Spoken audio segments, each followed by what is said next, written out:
গল্পের নাম শব্দ ভাণ্ডারী। আমার বড় বোনের মেয়ে তিশি, পঞ্চম শ্রেণীর ছাত্রী। সব বিষয়ে তার আগ্রহ, তবে বেশিক্ষণ আগ্রহ ধরে রাখতে পারে না। অনর্গল কথা বলে যায়। যা কিছু দেখে ও শোনে সে বিষয়ে তার কথা বলা চাই, ঠিক বা ভুল তাই হোক না কেন। একদিন সকালবেলায় শুনি তিশি চিৎকার করে পড়ছে, বাংলাদেশে অনেক নদ নদী আছে, বাংলাদেশে অনেক নদ নদী আছে। হঠাৎ পড়া থামিয়ে জোরে জোরে আমাকে ডাকছে, মামা মামা। আমি বলি, কি হলো, ডাকছিস কেন? ঠিক মতো পড়। তবুও ডাকে, তুমি এদিকে এসো তো জলদি। ঠিক আছে, বল ডাকলি কেন? মামা, আমি নদী দেখতে যাব। বলেই কি আর থামে চিৎকার, কিছুতেই থামানো যায় না।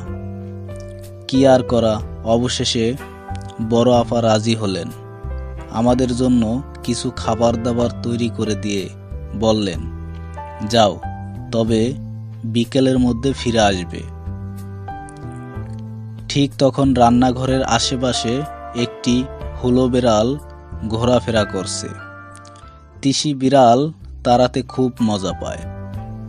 আমি তখন তিশিকে ডাক দিয়ে বলি, তিশি, মারজার মারজার, জলদি করে একটা দণ্ড নিয়ে আয়।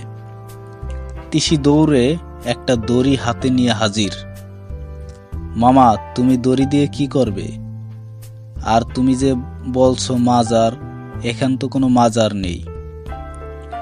আমি অসহায়ভাবে তিশির দিকে তাকিয়ে বলি, আরে বিদুষী বালিকা, দণ্ড হচ্ছে লাঠি, আর মারজার মানি বিড়াল। আমি তোকে বিড়াল তাড়াতে ডেকেছি, তা না হয় বুঝলাম, কিন্তু আমাকে বিদেশি বলছো কেন?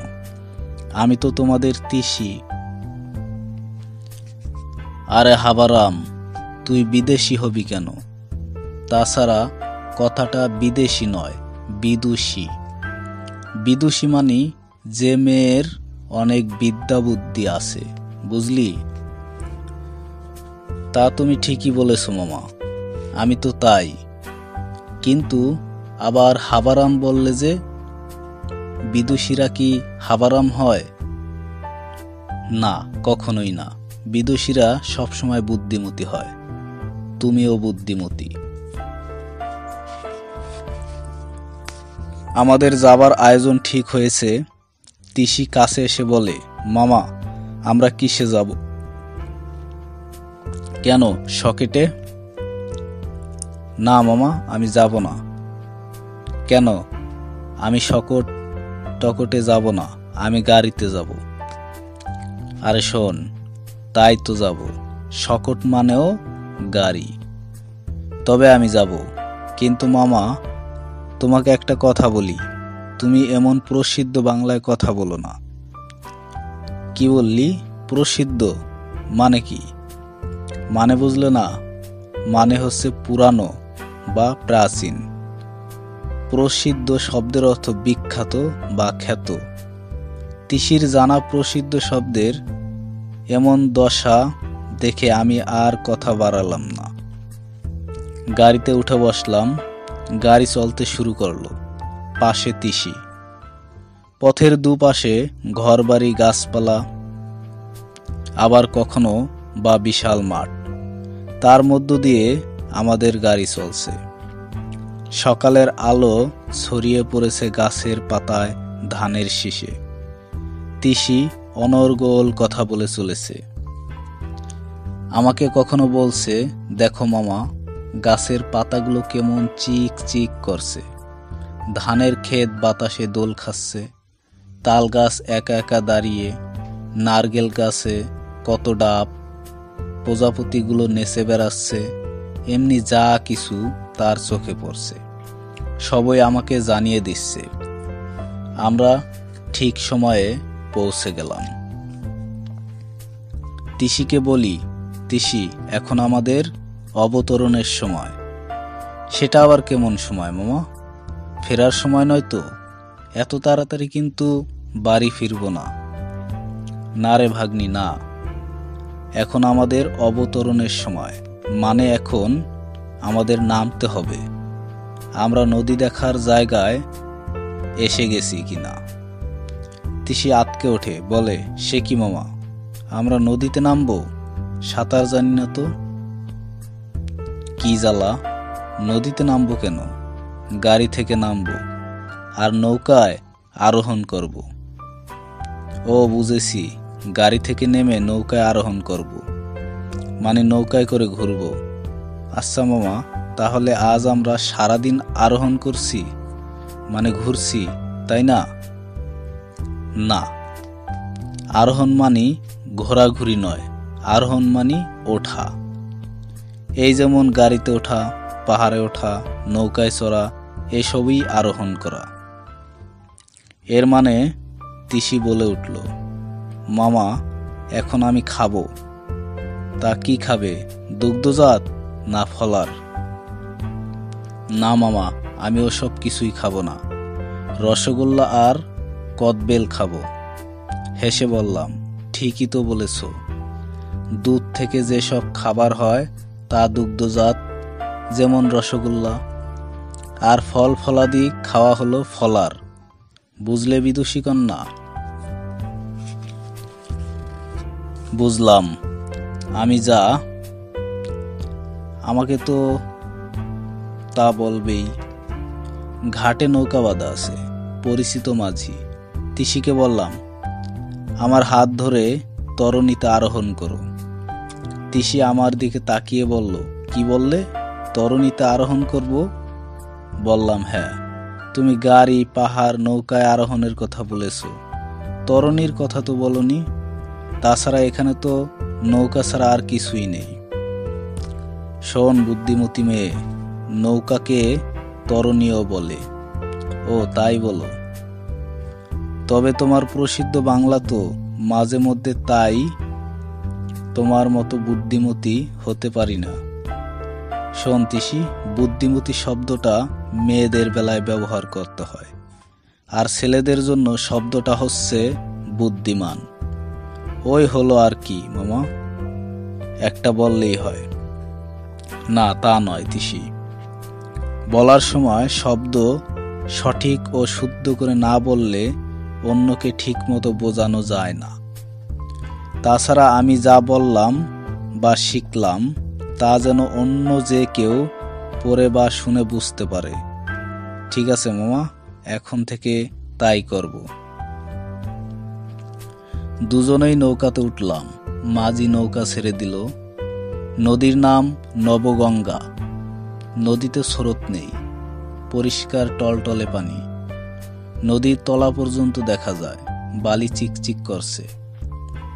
শান্ত নদীর মাঝ বরাবর ধীরে ধীরে নৌকা চলছে। নদীর দুই তীর জুড়ে শুধু গাছ আর গাছ, দেবদারু, আম, জাম, কাঁঠাল, নারকেল আর সারি সারি সুপারির গাছ, আর কত নাম না জানা ঘন সবুজ ছায়াঘেরা গাছের মেলা। গাছগাছালির ফাঁক দিয়ে মাঝে মাঝে ঘরবাড়ি উকি দেয়।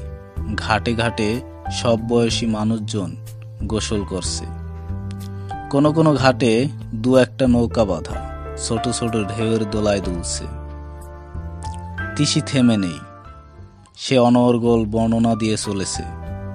আমি নৌকার সামনের দিকে চুপ করে বসে আছি।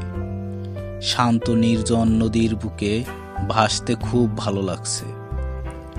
আসলে আমাদের দেশটা খুব সুন্দর। নীল আকাশ, সবুজে মোড়ানো মাটি আর নদীর মালা দিয়ে সাজানো আমাদের এই বাংলাদেশ, এর বুঝি কোনো তুলনা নেই। তিশি তার কথা থামিয়ে আমাকে ডাকছে, মামা, মামা দেখো, পানির মধ্যে গাছ। আমি বলি, হ্যাঁ, পানিতেও গাছ হয়। নদীতে, সাগরে, বিলে অনেক রকম গাছ জন্মায়। এগুলো জলজ উদ্ভিদ। উদ্ভিদ হলো গাছ, আর জলের মধ্যে যা জন্মায় বা হয় তাকে জলজ বলে। অর্থাৎ জলে যে গাছ হয় তাই জলজ উদ্ভিদ।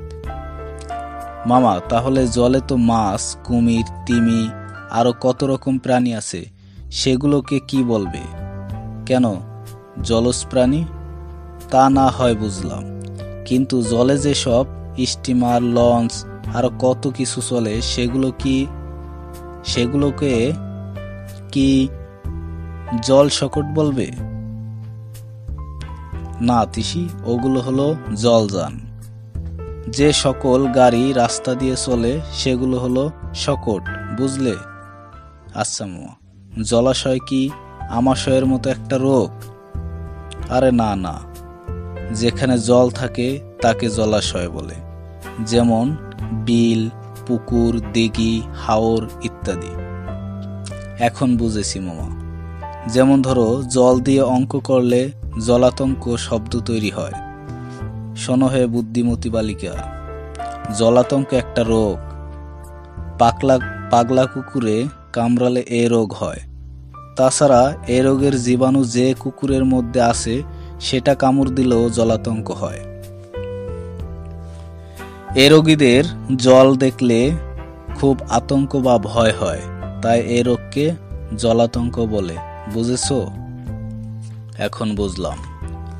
জল যোগ করে অনেক শব্দ বানানো যায়। আমি হেসে বলি, জলযোগ তো একটা আলাদা শব্দ, এর একটা অর্থ আছে। সকালের নাস্তা বা হালকা কোনো খাবার খেলে তাকে জলযোগ বলা হয়। যেমন তুমি সকালে জলযোগ করেছো, আবার এখানে এসে রসগোল্লা দিয়ে জলযোগ করলে। আসলে কি জানো মামা, তুমি একটা আস্ত শব্দ ভাড়ার। তার মানে? বুঝলে না মামা, তোমার মাথাটা আস্ত একটা শব্দের গুদাম ঘর, হাজার হাজার শব্দ দিয়ে ঠাসা। শোনো তিসি, ভাড়ার মানে গুদাম ঘর নয়, রান্নাঘর। শব্দটা হবে ভাণ্ডার। কোনো পাত্র বা ঘরে যেখানে জিনিসপত্র বা খাদ্য রাখা হয় তাকে ভাণ্ডার বলে। অন্য কথায় গুদামও বলা যেতে পারে। আর এই ভাণ্ডারের যিনি দেখাশোনা করেন তাকে বলে ভাণ্ডারী। ওই হলো আর কি। সব কথা কি আর বুঝে বলা যায়? না তিসি, বুঝেই বলতে হয়, না হলে কথা অর্থহীন হয়ে যায়।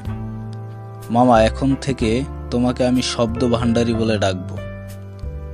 তা তুমি ইচ্ছে করলে বলতে পারো, তবে মজার কথা কি জানো, তুমি কিন্তু বাংলা ভাষার শব্দ ভাণ্ডারে একটা নতুন শব্দ তৈরি করলে।